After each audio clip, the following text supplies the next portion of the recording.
நீங்கள் பார்த்து ரசித்துக் கொண்டிருப்பது SSS டிவி. இதன் முதல் நிகழ்ச்சியாக ஒரு நிமிட கதை இதோ தொடர்கிறது. நேற்றும் இன்றும் ஒரு நிமிட கதை இதோ தொடர்கிறது. நேற்று, அப்பா, பள்ளியில் என்னை விட்டு செல்லாதே, வீட்டுக்கு கூட்டிச் செல் என்று அழுதாய். அறிவு வளர வேண்டும் என்பதால் அழுதாலும் பரவாயில்லை என விட்டு வந்தேன் நான். இன்று, மகனே, முதியோர் இல்லத்தில் என்னை விட்டு செல்லாதே, வீட்டுக்கு கூட்டிச் செல் என நான் அழுகிறேன். அறிவு வளர்ந்து சொந்தம் வளரக்கூடாது என்பதால் அழுதாலும் பரவாயில்லை என விட்டுச் செல்கிறாய் மே. நேற்று நீ அழுதாய், இன்று நான் அழுகிறேன். மாடு முட்டுமா? ஒரு நிமிட கதை தொடர்கிறது. சிறியவர்கள் வெற்றிலை பாக்கு போட்டால் மாடு முட்டும் என்று என் தாத்தா என்னிடம் சொன்னபோது பயந்து கொண்டு நடந்து கொண்டேன். இன்று நான் தாத்தாவான பின்பு பாக்கு கேட்கும் என் பேரனிடம் வெற்றிலை பாக்கு போட்டால் மாடு முட்டும் என்று சொன்னேன். மாடா? நாம் இருக்கிற 5வது மாடிக்கு லிஃப்ட் வழியாக ஏறி வந்து 32ஆம் நம்பர் கதவை தட்டி என்னை வந்து எப்படி முட்ட முடியும் என்கிறான் என் பேரன்.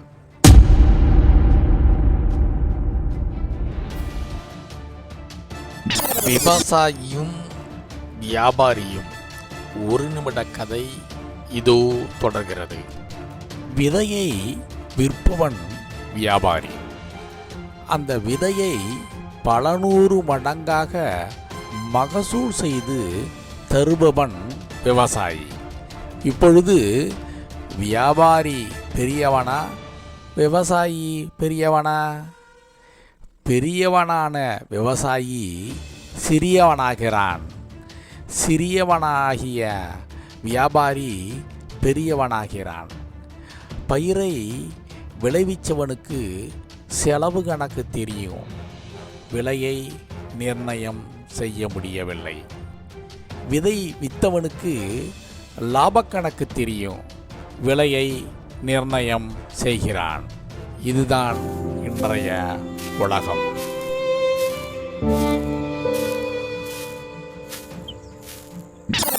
திரும்பிப்பார். ஒரு நிமிட கதை இதோ தொடர்கிறது. 8ஐ திரும்பி பார்த்தேன், 8ஆகவே தெரிந்தது. 6ஐ திரும்பி பார்த்தேன், 9ஆக தெரிந்தது. இது பெரிதல்ல. ஆனால் அடியே, என்னை நீ திரும்பி பார்த்து விட்டு செல்கிறாய். அது எனக்கு 7.5ஆக தெரிந்தால் கூட பரவாயில்லை, 8.5ஆக அல்லவா தெரிகிறது. ரெட்டை சுழி மண்டைக்காரன். ஒரு நிமிட கதை இதோ தொடர்கிறது. பள்ளி பருவத்திலே நான் படித்த போது ரெட்டை சுழி மண்டைக்காரன் 2 பொண்டாட்டி கட்டுவான் பாருன்னு பெரியவா சொன்னபோது சந்தோஷத்தில் மனம் கூத்தாடியது. கல்லூரியில் படித்தபோது நமக்கு 2 அல்லவா சொல்லி இருக்காங்க, இதோ ஒன்று இருக்கு, இன்னொன்று எங்கே இருக்குன்னு தேடுவதிலேயே 3 ஆண்டுகள் ஓடிவிட்டது. பட்டம் வாங்கியாச்சு, வேலை மட்டும் வாங்க முடியலை. வேலையில்லாத பட்டதாரி படம் 1க்கு முன்னோடி நான். அன்னைக்கு 2ன்னு சொல்லிப்புட்டாங்க, இன்னைக்கு 1த்துக்குமே வழி இல்லையே. நமக்கு 1ஆவது கிடைக்குமா, கிடைக்காதா? அடியே, என்னையும் ஒரு மனுஷனா நினைச்சி திரும்பி திரும்பி பார்த்துவிட்டு செல்கிறாயே. உன் கையில்தான் இருக்கிறது என் வாழ்க்கை. இப்படிக்கு 90s kids.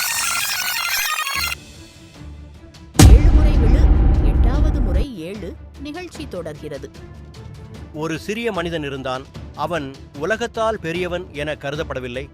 ஆனால் அவன் மனசுக்குள் ஒரு கனவு இருந்தது. நான் ஏதோ பெரியதை சாதிக்கணும் என்ற தீபம். அவன் அந்த கனவை நோக்கி நடந்தான். மலை உயர்ந்திருந்தது, பாதை கடினமாக இருந்தது. ஆனால் அவன் நம்பினான், நான் முடியும் என்று. முதல் முயற்சியிலேயே அவன் விழுந்தான். வலி இருந்தது, ஏமாற்றம் இருந்தது. மக்கள் சிரித்தார்கள், இதுவும் முடியாது என்றார்கள். ஒரு கணம் அவன் மனம் தளர்ந்தது. அவன் தரையில் அமர்ந்து வானத்தை நோக்கி பார்த்தான். அப்போது அவனுக்கு அருகே ஒரு சிறிய பூ மலர்ந்தது. அந்த பூ சொன்னது போல் இருந்தது. விழுந்தாலும் மீண்டும் அவன் எழுந்தான். மீண்டும் ஒரு அடியை எடுத்தான். மீண்டும் விழுந்தான். ஆனால் இந்த முறை அவன் விழுந்த இடத்திலிருந்து கற்றுக்கொண்டான். ஒவ்வொரு தோல்வியும் ஒரு பாடமாக மாறியது. ஒவ்வொரு வலியும் அவனை வலிமையாக்கியது. அவன் முன்னேறினான், மெதுவாக, உறுதியுடன். ஒரு நாள் அவன் உச்சியை தொட்டான். அவன் அங்கே நின்று சூரியனை பார்த்தான். அந்த ஒளி அவன் முகத்தில் விழுந்தது. அவன் சிரித்தான், ஏனெனில் அவன் அறிந்திருந்தான், இது அவன் கடைசி முயற்சியால் கிடைத்த வெற்றி அல்ல, ஆனால் நிறைய தடவைகள் விழுந்து எழுந்ததின் பலன். அவன் வெற்றி பெற்றான். ஆனால் அதுவே முடிவு இல்லை. அவன் கீழே பார்த்தான். இன்னும் பல மலைகள் இருந்தன. அவன் சிரித்துக்கொண்டு சொன்னான், இது முடிவு அல்ல, இது தொடக்கம். அவனின் வாழ்க்கை ஒரு பாடம் சொல்லியது. 7 தடவை விழு, 8வது தடவை எழு. ஏனெனில் தோல்வி ஒரு முடிவு இல்லை, அது வெற்றிக்கான வழிகாட்டி. மீண்டும் எழு, எப்போதும் எழு, உன் நேரம் வரும்.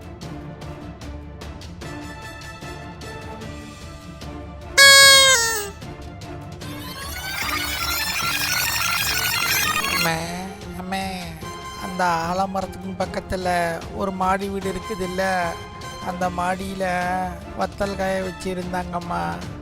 ஆசையாக ஒன்று திங்கலாம்னு எடுக்க போனேம்மா. குச்சியை வச்சு விரட்டி அடிக்கிறாங்க. அவங்க வீட்டுக்கு இனி விருந்தாடி வந்தால் சொல்லாதீங்கம்மா. அமாவாசைக்கு கூப்பிட்டா கண்டுக்காதீங்க. அவங்கள பழி வாங்கணும். இனி மழைக்கு கூட அந்த வீட்டு பக்கம் நான் ஒதுங்க மாட்டேன்ம்மா. நீ கவலைப்படாத பிள்ளை. இப்போது அமாவாசை வரப்போகுது, அதுக்கு நமக்கு வடை வைப்பாங்க. அடுத்து பொங்கல் வரப்போகுது, அதுக்கு பொங்கல் வைப்பாங்க. நாம் சாப்பிடலாம், கவலைப்படாத. அம்மா அம்மா, பொங்கலுக்கு பொங்கல் வைக்கிறாங்கல்ல, அப்போது அமாவாசைக்கு அமாவாசையை தானே வைக்கணும். ஏன் வடையை வைக்கிறாங்க? வடையையும் பொங்கலையும் நாம் சாப்பிடலாம், அமாவாசையை நம்மளால் சாப்பிட முடியாதா? அம்மா அம்மா, நம்ம மனுஷங்க வீட்டுக்கு முன்னாடி போய் கத்தினால் அவங்க வீட்டுக்கு விருந்தாடி வருவாங்கன்னு நம்ம பக்கத்து கூட்டு பரந்தாமன் சொல்றான். அதை எப்படி தெரிஞ்சுக்கிறது? யார் யார் வீட்டுக்கு விருந்தாடி எப்ப வருவாங்க, என்னைக்கு வருவாங்கன்னு ஒரு லிஸ்ட் ரெடி பண்ணி கொடுங்க எனக்கு. நான் இந்த வேலையை சரியாய் செஞ்சு ட்ரைனிங் எடுத்துக்கிறேன் அம்மா. அது இப்போ உனக்கு கத்து தர முடியாது. இப்ப நீ கத்துக்கவும் கூடாது. தப்பா கத்தி நம்ம இனத்தோட மதிப்பை கெடுத்து விடுவே. அதை நான் பொறுமையா அப்புறம் கத்து தரேன். மாது பேசி பார்த்திருப்பீர்கள். இங்கு மதுவே பேசுகிறது. அது எவர் காதிலேயும் விழவும் இல்லை, எவரும் கேட்பதும் இல்லை. ப்ளீஸ் நீங்களாவது கேளுங்களேன். ஹலோ, வணக்கம் நண்பர்களே. நான் தான் மது பட்டேல் பேசுகிறேன். என்னை குடிச்சிட்டு நீங்கள் ஆட்டம் போடுறீங்க. என்னை குடிக்கிறதுக்கு முந்தி நானே ஒரு குத்தாட்டம் போட்டுக்கிறேன். ஒரு படத்தில் டயலாக் ஒன்று வருங்க, கல்யாண வீடாக இருந்தால் நான் தான் மாப்பிள்ளையாக இருப்பேன், இழவு வீடாக இருந்தால் நான் தான் பணமாக இருப்பேன்னு. அதுபோல் கல்யாண வீட்லேயும் என் வருகை இருக்கும், கருமாதி வீடாக இருந்தாலும் என் வருகை கட்டாயம் இருக்கும். காத்து புக முடியாத இடமில்லைன்னு சொல்லுவாங்க. அதுபோல் நான் நுழையாத வீடும் இல்லை, நுழையாத நாடும் இல்லை. என்னோட வருகையால் எல்லாருக்கும் சந்தோஷத்தை கொடுக்கிறேன். என்னோட துணையோடு நான் பல கெட்ட காரியங்கள் எல்லாம் அரங்கேற்றமே நிகழ்கிறது. உங்களோட கவலைகளுக்கு நான் தான் மருந்து. நான் இல்லாமல் நடக்கவே நடக்காது விருந்து. நான் மலிவு விலையிலேயும் கிடைக்கிறேன், காஸ்ட்லியாகவும் கிடைக்கிறேன். நான் நினச்சா மேலே உள்ளவனை கீழே இறக்குவேன், கீழே உள்ளவனை மேலேயும் ஏற்றுவேன். நம்ம நாட்டில் கொசுவை ஒழிக்க முடியுதுங்களா? கொசுவால் டெங்கு பரவினா உடனே கொசு மருந்து அடிப்பாங்க. கொசு இல்லாத நாடு நம் நாடுன்னு மாறுதட்டிக்க முடியுங்களா? அதுபோல் மதுவால் எப்பொழுதாவது மரணம் ஏற்பட்டால் உடனே போராட்டம், பந்து, மறியல் என்று பல வகைகளில் ஆர்ப்பாட்டம் செய்தாலும் என்னை முழுவதுமாக ஒழிக்க முடியுங்களா? இப்படியெல்லாம் மாறுதட்டி சொல்லிக்கிறேன்னு நீங்கள் நினச்சிங்களா? இல்லவே இல்லைங்க. கடையிலிருந்து என்னை நீங்கள் வாங்கும்போது பாட்டில் மேலே கண்ணீர் வடிப்பேன். அதை நீங்கள் கண்டுகொள்வதே இல்லை. என்னால் முடிஞ்ச வரைக்கும் கண்ணீர் வடிப்பேன். மனிதா, உன்னுடைய குடல் அழுகிறத பார்த்துட்டு தான் நானே அழுகிறேன். என் அழுகுரல் எவர் காதிலும் விழுவதே இல்லை. சில சமயம் நழுவி கீழே விழுந்து உடைஞ்சி தற்கொலை பண்ணிக்குவேன். என்னை யாரும் அருந்தக்கூடாது அப்படிங்கிற நல்ல எண்ணத்தினால தான். என்னை தூக்கி எரிஞ்சிட்டு புதிதாக பாட்டில் வாங்க ஓடுறாங்க. என் கண்ணீர் ஒரு சொட்டோ இரு சொட்டோ இருப்பதில்லைங்க. பாட்டிலோட நாலாபுறமும் இருந்து அருவி போல் கண்ணீர் வடிப்பேன். சும்மா தொடச்சிட்டு கண்டுக்கிறதே இல்லைங்க. என்னை வாங்கி குடிச்சின்னா என்னென்ன நோய்கள் வரும்னு ஒரு பட்டியலை சொல்லிவிட்டுங்களா? இதுவரை எத்தனை லட்சம் உயிர்களை நான் குடிச்சிருக்கேன்னு சொல்லிட்டுங்களா? இதுவரை எத்தனை லட்சம் உயிர்களை நான் பறிச்சிருக்கேன்னு சொல்லட்டுங்களா? என்னை எத்தனை வடிவங்களில் எத்தனை வகைகளில் உருவாக்குறாங்கன்னு சொல்லட்டுங்களா?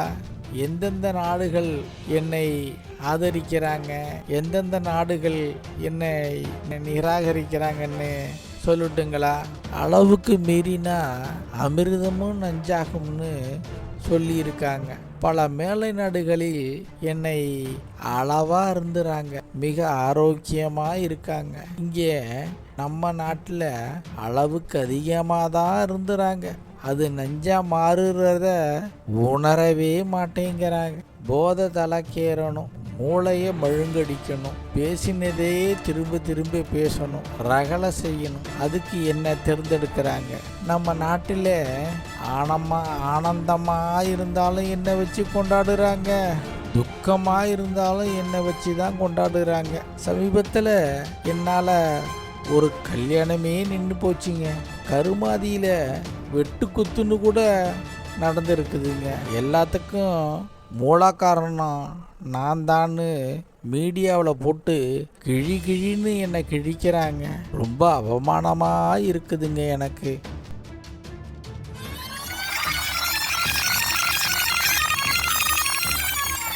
நமது SSS டிவி தொலைக்காட்சிக்கு நடிகை அழகு ஸ்ரீ பேட்டி தர வருகை தந்திருக்கிறார்.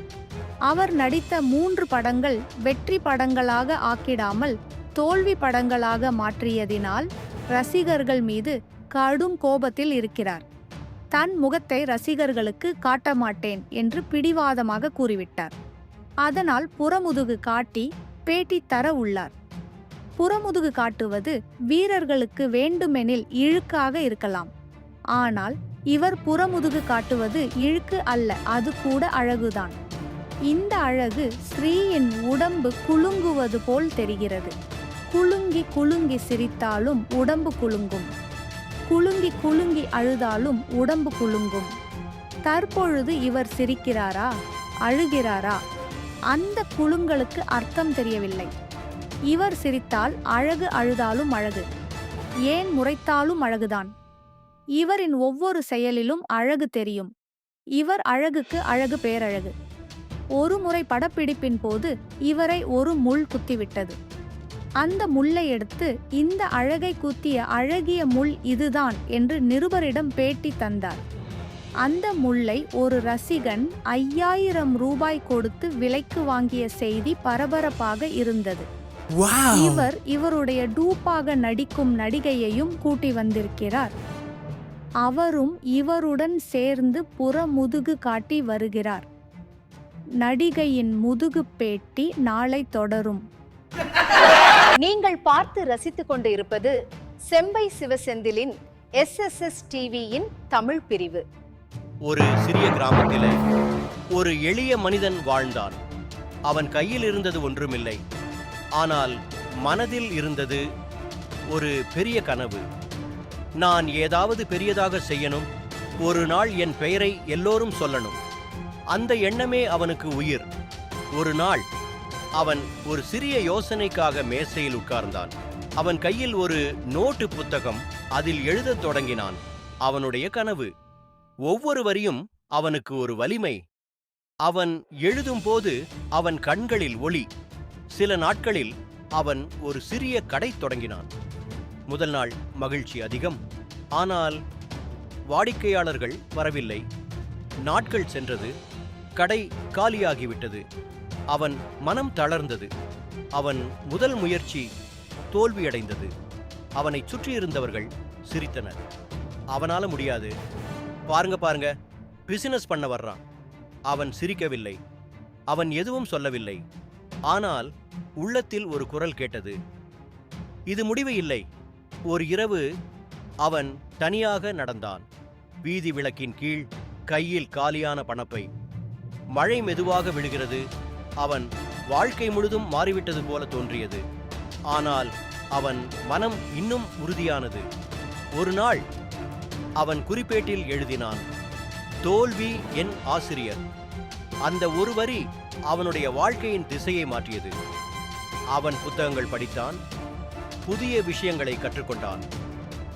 தோல்வி அவனுக்கு ஒவ்வொரு நாளும் பாடம் கற்றுக் கொடுத்தது. அவன் விழுந்த இடத்திலிருந்து எழுந்தான். ஒவ்வொரு முறையும் இன்னும் வலிமையாக. காலம் கடந்தது. இன்று அந்த ஸ்டிக்மேன் ஒரு பெரிய நிறுவனத்தின் தலைவராக நிற்கிறான். அவனை சுற்றி மக்கள் கைத்தட்டுகிறார்கள். அவனுடைய முகத்தில் ஒரு சிரிப்பு.